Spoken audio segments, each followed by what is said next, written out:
방 안은 고요했습니다. 바람 한 점 없던 창밖, 라임라이트 꽃은 잔잔하게 흔들리고 있었죠. 해숙은 손에 낡은 아이옷 한 벌을 들고 있었습니다. 무릎 위에 올려진 작은 셔츠, 분홍빛 자수로 이름 하나가 새겨져 있었습니다. 은호라는 이름이었습니다. 그 이름은 해숙에게 지어졌던 과거였고 소미에겐 삶 전체를 집어삼킨 고통이었죠. 그 아이를 두고 간 게 정말 나였던 걸까? 혼잣말처럼 흘러나온 해숙의 목소리는 떨렸습니다. 그 순간 문이 스르르 열리고 한 줄기 바람과 함께 소미가 들어왔습니다. 여전히 창백하고 어딘가 조각난 눈빛을 지닌 그녀. 해숙과 눈이 마주친 순간 둘 사이의 공기가 무너졌습니다. 소미는 천천히 다가와 그 아이 옷을 쓰다듬습니다. 이 옷은 은호 거야. 내가 이걸 기억하고 있어. 해숙은 고개를 저었습니다. 그건 나야. 너는 내 안에서 도려낸 감정이었어. 너무 아파서 너무 죄책감이 커서 기억할 수 없었어. 소미는 눈을 감았습니다. 그녀의 입술이 파르르 떨리며 한마디가 흘러나옵니다. 나 정말 그 아이를 사랑했어.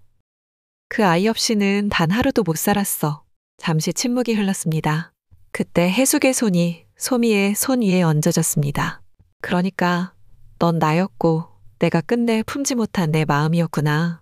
해숙의 눈에서 참았던 눈물이 떨어졌습니다. 그 물방울이 아이 옷 위에 닿을 때 두 사람 사이에 어두웠던 고통이 조금씩 풀어지기 시작했습니다. 그때 누군가가 말없이 문을 엽니다. 고낙준이었습니다. 그는 잠시 그 광경을 바라보다 조용히 앉았습니다. 우리 은호를 만나야 해. 그 말에 소미와 해숙은 동시에 고개를 들었습니다.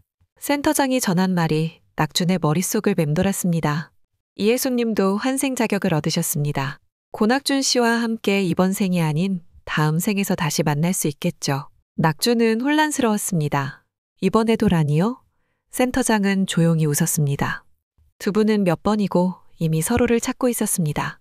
생을 건너 죽음을 지나 그 모든 길 위에서요. 그 말을 떠올린 낙준은 해숙을 바라봤습니다.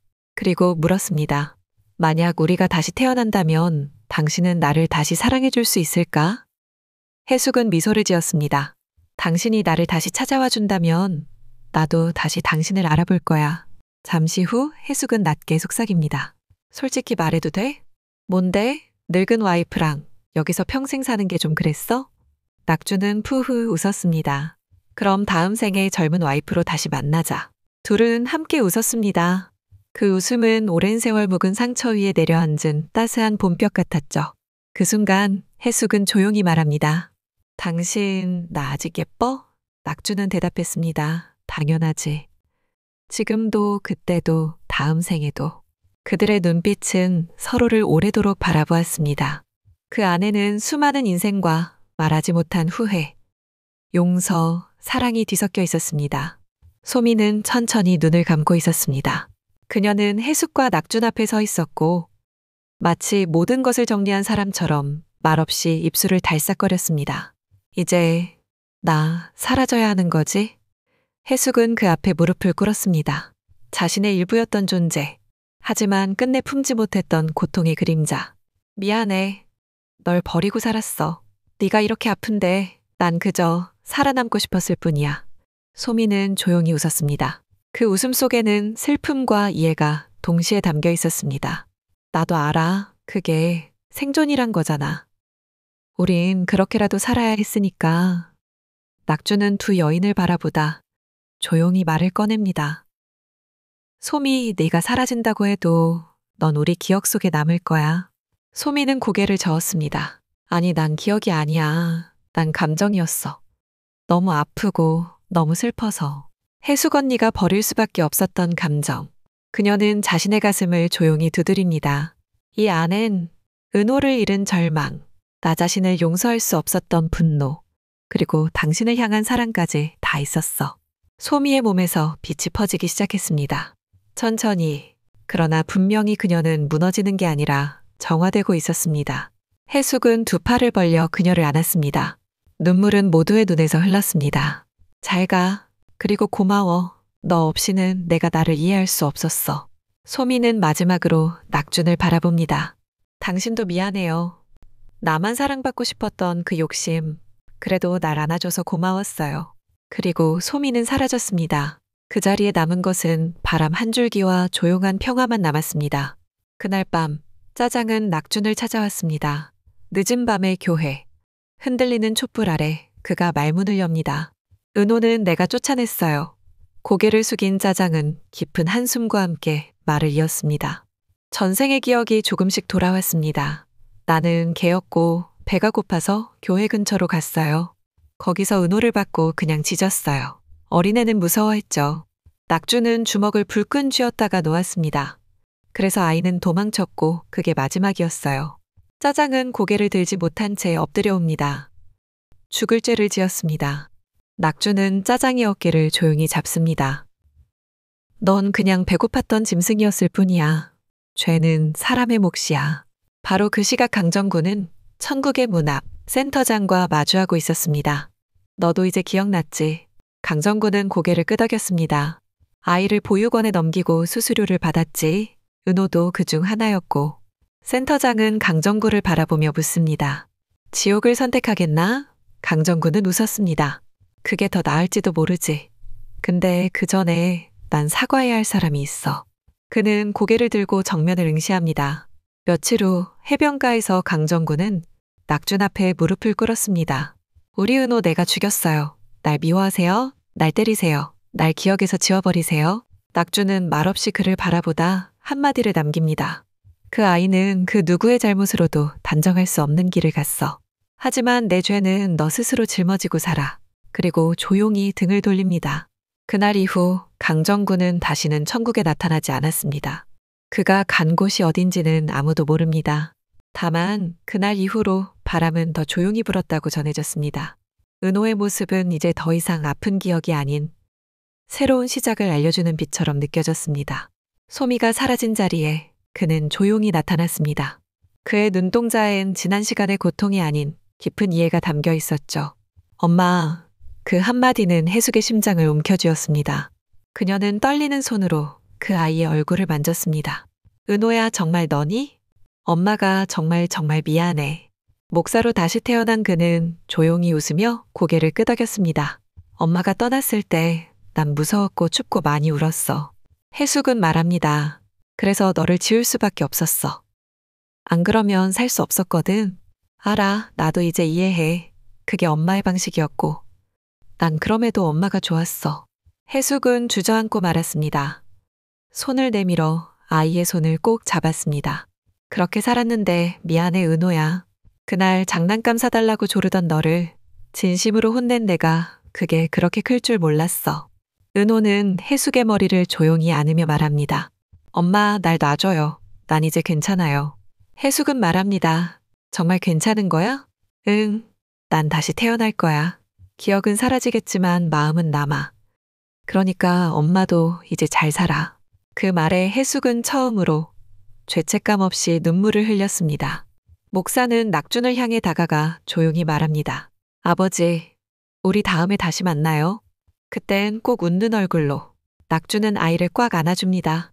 그리고 은호는 사라졌습니다. 공기가 조용해졌고 그 자리에 핀 라임라이트 꽃 한 송이가 유난히 밝게 흔들렸습니다. 얼마의 시간이 흘렀을까? 천국도 지옥도 모두 조용해지고 해숙과 낙준은 환생 신청을 마친 상태였습니다. 센터장은 마지막 인사를 전했습니다. 이 생은 여기까지입니다. 두 분이 다음 생에서 다시 만날지는 모르겠지만 아니요, 낙준이 말했습니다. 반드시 만날 겁니다. 나는 그 사람을 놓칠 수 없어요. 해숙은 말했습니다. 센터장은 미소 지었습니다. 서울 어딘가 한 도서관 앞 사람들이 북적이는 일상 속 낙준은 이제 30대의 청년입니다. 카페에서 일하며 책을 읽는 걸 좋아하고 무심한 듯 따뜻한 눈빛을 가진 남자. 그날도 평소처럼 커피를 들고 도서관으로 향하던 길, 문득 그 골목 모퉁이에서 누군가와 부딪힙니다. 아, 죄송해요. 고개를 든 순간 마주친 그 얼굴. 왠지 낯설지 않은 미소. 괜찮아요. 어디서 본 적 있나요? 그녀도 순간 정적에 빠집니다. 둘 사이 짧은 정적, 그리고 동시에 웃음. 이름도 모릅니다. 하지만 마음은 먼저 반응했습니다. 그게 해숙이었습니다. 다시 태어난 그녀. 저 멀리 골목에서 고양이 한 마리가 그들을 쳐다보고 있습니다. 하얀 털에 회색 무늬 소냐처럼 생긴 고양이. 고양이는 다가오지 않았지만 어디론가 따뜻한 방향을 가리키듯 돌아서 사라졌습니다. 낙주는 그 방향을 바라보며 말합니다. 저기 커피 한잔 하실래요? 좋아요. 마침 마시고 싶었거든요. 둘은 걸어갑니다. 햇살이 부드럽게 내리는 거리. 그들 위로 눈에 보이지 않지만 분명한 인연의 실이 다시 조용히 이어지고 있었습니다. 하지만 아직은 서로를 알아보지 못한 채 그냥 헤어지고 맙니다. 밤이 깊었습니다. 그날따라 하늘은 별 하나 없이 텅 비어 있었지만 낙주는 창문을 열고 말없이 하늘을 올려다봤습니다. 어딘가 이 고요한 순간을 함께 기억하고 있을 것 같은 사람. 이 생은 아니더라도 그 모든 생을 지나 다시 그와 마주할 사람. 혜수가, 넌 지금 어디쯤 있을까? 그는 조용히 눈을 감았습니다. 그리고 떠올렸습니다. 처음 만났을 때 그 눈빛, 고개를 돌려 웃을 때의 입꼬리, 소냐를 안고 있던 따뜻한 품, 소미가 되어버렸던 외로운 마음, 그리고 은호를 부르며 무너졌던 어머니의 절규. 그 모든 것이 그의 가슴에 생생한 숨결로 남아 있었습니다. 그 시각, 한 여인은 작은 마을의 허름한 공방에서 기억도 없이 나무 인형을 깎고 있었습니다. 그녀의 이름은 해숙, 아이들에게 친절하고 꽃을 좋아하는 여인. 하지만 그녀는 매일 밤 이름도 얼굴도 없는 사람을 꿈꿨습니다. 웃고 있었어. 근데 그 눈은 너무 슬펐어. 그녀는 매일 그 사람을 찾는 꿈을 꾸었습니다. 이상하지? 분명 모르는 얼굴인데 그 사람을 보면 내 가슴이 먼저 아파. 어느 날 그 마을에 낙준이 도착했습니다. 출장으로 잠시 들린 한 시골 마을. 작은 공방 앞 라임라이트 꽃이 활짝 피어 있었습니다. 낙준은 멈춰섰고 그 앞에 서 있던 여인과 눈이 마주쳤습니다. 두 사람은 서로 아무 말 없이 몇 초를 바라보다 서서히 천천히 미소를 지었습니다. 그 미소 속엔 말로 다 할 수 없는, 헤아릴 수 없는 잃어버린 삶들이 피어오르고 있었습니다. 삶은 때로 너무 가혹해서 우리가 사랑했던 기억조차 지우게 만들고 죄책감은 우리를 똑같은 자리에 묶어두기도 합니다. 하지만 결국 우리는 살아야 합니다. 기억을 잃어도 사랑은 남습니다. 얼굴은 잊혀져도 마음은 반응합니다. 그래서 우리는 다시 만납니다. 다른 얼굴로, 다른 시간 속에서 같은 마음으로 다시 피어납니다. 카메라는 멀어진 두 사람을 따라갑니다. 공방 앞의 벤치에 나란히 앉은 둘. 햇살이 기울고 바람이 잦아듭니다. 낙준이 조용히 말합니다. 당신을 어디선가 본 것 같아요. 해숙은 고개를 끄덕입니다. 나도요. 그쪽 눈을 보니까 왜 이렇게 눈물이 나는지 모르겠어요. 그들은 서로를 바라보다 웃습니다. 그 순간 화면은 천천히 흑백으로 전환됩니다. 그 위로 작은 자막이 흐릅니다. 기억을 잃어도 사랑은 길을 잃지 않는다. 당신이 나를 잊어도 나는 당신을 기억할 거예요.